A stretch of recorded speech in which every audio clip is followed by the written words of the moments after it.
let's get to the Raiders. Like, we need to determine how seriously we're going to take this Raiders team. And I think that the one thing you cannot do is discard them and say this is a bit of a, trick start, a little smoke and mirrors. You know what? They're scoring. They're stopping you in a way they haven't.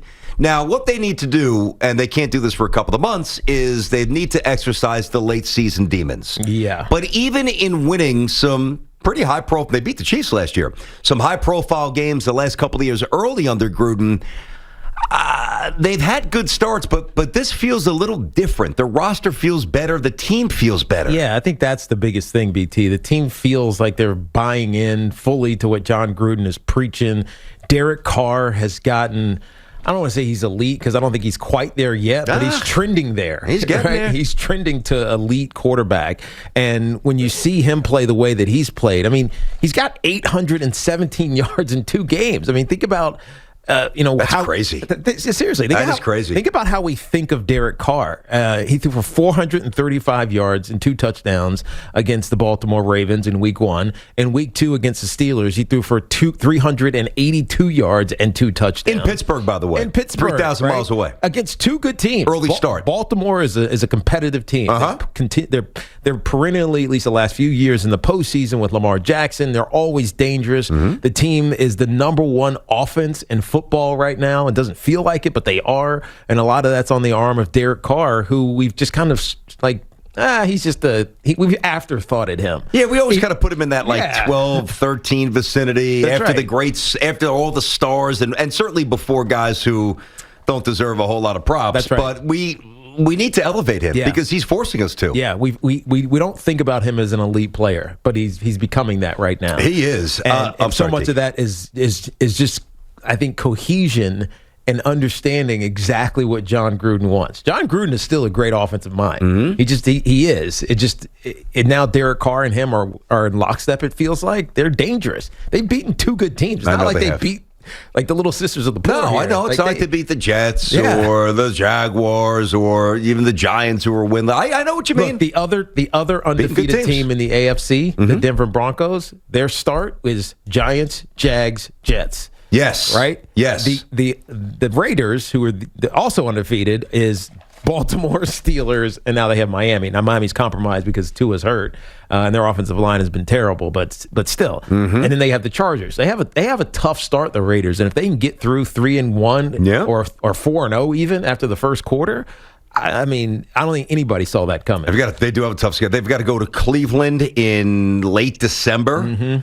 They've got to go to Indianapolis. That's going to be nice and warm. I know. On January 2nd, now the Colts, if Wentz is healthy and they're right, that's a tough game. Yep. They got to play at Dallas this year, and we'll see Dallas Monday night. By the way, Fletcher Cox joins us next hour, which will be all sorts of fun. Yep. It'll be the Chiefs, too, later. The Kansas City Chiefs. Man, this is where the point's been hijacked a little bit here. And listen, we're raising our hands. We've been guilty of this as well. Because Cleveland Farrell, the first pick that they made, all right, who was obviously drafted, even that night we knew 4th overall made no sense. Yeah. Not that he couldn't be a good player, but 4th overall, they didn't have that electric dynamic talent. Hell, if you took Cleveland Farrell 20th overall, it would still look bad. He was inactive last game for a healthy scratch. But we latch onto that.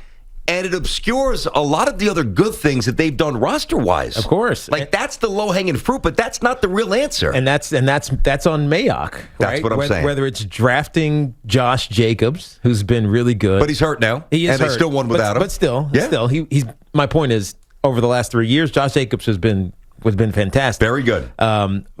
Finding a guy like Hunter Renfrow, who people are like, Hunter Renfrow. Yeah, I know he was the star of the Clemson, national championship. It's Hunter Renfrow. The dude is almost a great slot receiver and possession guy. Orchestrating the Darren Waller acquisition, which was I would say rehabilitation, not even acquisition. Yeah, that's right, rehabilitation, reviving his career. Absolutely right. And then Max Crosby, who was a young. 4th round pick, Max? Let's see. Where'd he go? Central Michigan? Is he a Central Michigan? 4th round pick from Eastern Michigan. Eastern Michigan. 4th round pick from Eastern Michigan. I'll be truthful, I had no idea who he was coming out of college. No, but neither did I. No we idea. knew him last year. I didn't know him coming out of college. No idea way. who this guy was. Did not know him out of college. So they've identified some of these guys who are Abrams, who are becoming impact players. Even Ruggs holding that bomb. Even if you haven't heard of them, some of them you have, some of you haven't, and so the roster construction feels like it's sound. Yeah, and so it's getting there. It took a couple of years. I think the real issue is that we didn't have patience for it. Like we want Jon Gruden. All right, John, you got a year, maybe two. All right, you got 2 years, and if you don't prove it, then you know what? We're gonna chalk you up as a failure. And the reality is, it's taken 3+ for him to get this team where he wants it to be. Him and Mike Mayock get this team where he wants it to be. The new stadium. Last year was who knows? I mean, last year's kind of a wash in a lot of ways.